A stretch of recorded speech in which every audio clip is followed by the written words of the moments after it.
លោកគ្រូជួយដាក់ក្បាលពី3តល់មកលោកគ្រូខ្មោចលងយកបាញ់ជុះសក់ចង់អស់ហើយមិនភ័យអាណប់មកដល់កន្លែងគ្រូហើយលែងអីហ៎ទុំស្អីគេអាណប់អាមិញហ៎លោកគ្រូខ្មោចលងទៀតហើយលោកគ្រូខ្ញុំភ័យណាស្អីគេខ្មោចណាហ៊ានចូលទឹកដីគ្រូនឹងគ្រាន់តែជុំក្លិនគ្រូរត់បាសសក់មួយអស់ហើយមកមិនភ័យនៅចិត្តគ្រូឲ្យកំភៃគ្រូដាក់កន្លែងអើយមកអូម៉ាដេចាស់ឆ្នេះអស់ស្លាច់មីផឹកស៊ីអស់គ្នាប្រពន្ធវាយតែអញចុយក្នុងឆែកលោកគ្រូអញចង់សាយតែខ្មោចលងវាមិនដែលទេអាខ្មោចឃ្លុយណាហ៊ានមកលងគ្រូនឹងបែរខ្លះណាចេញមុខមកអញបុកក្បាលណាផ្ទល់ឲ្យផាជើងមកមិនភ័យទេនៅចិត្តគ្រូឲ្យកំភៃគ្រូថែមបល័យឲ្យម្ដងទៀតអូម៉ាដេចាស់ឆ្នេះអស់មីផឹកស៊ីអស់គ្នាប្រពន្ធវាយតែអញចូលមកនៅស្អីទៀតអានេះខ្មោចលងហើយថតវីដេអូមួយសិនចំអាណាជួលឡានតែថ្ងៃបាត់ហើយអាណាជួលអីជួលទៅអញបលរំថតតា TikTok ហើយវើយជាប់តែមកព្រឹកផុសបាន100វីដេអូហើយឥឡូវមកពី10ហើយចំបាន80មួយថ្ងៃយើងមិនចាំផុសច្រើននេះផុសតែ100វីដេអូទៅបានហើយអាណាឡាច់អត់ទៅមិនម៉ែអញទេលោកគ្រូជួយដាក់ក្បាលពី3តល់មកលោកគ្រូខ្មោចលងយកបាញ់ជុះសក់ចង់អស់ហើយមិនភ័យអាណប់មកដល់កន្លែងគ្រូហើយលែងអីហ៎ទុំស្អីគេអាណប់អាមិញហ៎លោកគ្រូខ្មោចលងទៀតហើយលោកគ្រូខ្ញុំភ័យណា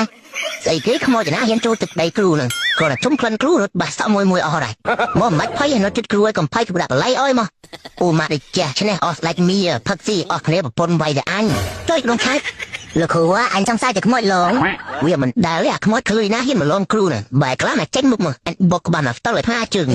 មកមិនភ័យទេនៅចិត្តគ្រូឲ្យកំភៃគ្រូថែមបល័យឲ្យម្ដងទៀតអូម៉ាដេចាស់ឆ្នេះអស់មីផឹកស៊ីអស់គ្នាប្រពន្ធវាយតែអញចូលមកនៅស្អីទៀតអានេះខ្មោចលងហើយថតវីដេអូមួយសិនចំអាណាជួលឡានតែថ្ងៃបាត់ហើយ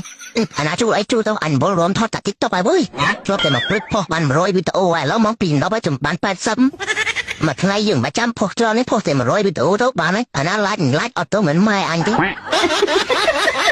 លោកគ្រូជួយដាក់ក្បាលពី3តល់មកលោកគ្រូខ្មោចលងយកបាញ់ជុះសក់ចង់អស់ហើយមិនភ័យអាណប់មកដល់កន្លែងគ្រូហើយលែងអីហ៎ទុំស្អីគេអាណប់អាមិញហ៎លោកគ្រូខ្មោចលងទៀតហើយលោកគ្រូខ្ញុំភ័យណាស្អីគេខ្មោចណាហ៊ានចូលទឹកដីគ្រូនឹងគ្រាន់តែជុំក្លិនគ្រូរត់បាសសក់មួយអស់ហើយមកមិនភ័យនៅចិត្តគ្រូឲ្យកំភៃគ្រូដាក់កន្លែងអើយមកអូម៉ាដេចាស់ឆ្នេះអស់ស្លាច់មីផឹកស៊ីអស់គ្នាប្រពន្ធវាយតែអញចុយក្នុងឆែកលោកគ្រូអញចង់សាយតែខ្មោចលងវាមិនដែលទេអាខ្មោចឃ្លុយណាហ៊ានមកលងគ្រូនឹងបែរខ្លះណាចេញមុខមកអញបុកក្បាលណាផ្ទល់ឲ្យផាជើងមកមិនភ័យទេនៅចិត្តគ្រូឲ្យកំភៃគ្រូថែមបល័យឲ្យម្ដងទៀតអូម៉ាដេចាស់ឆ្នេះអស់មីផឹកស៊ីអស់គ្នាប្រពន្ធវាយតែអញចូលមកនៅស្អីទៀតអានេះខ្មោចលងហើយថតវីដេអូមួយ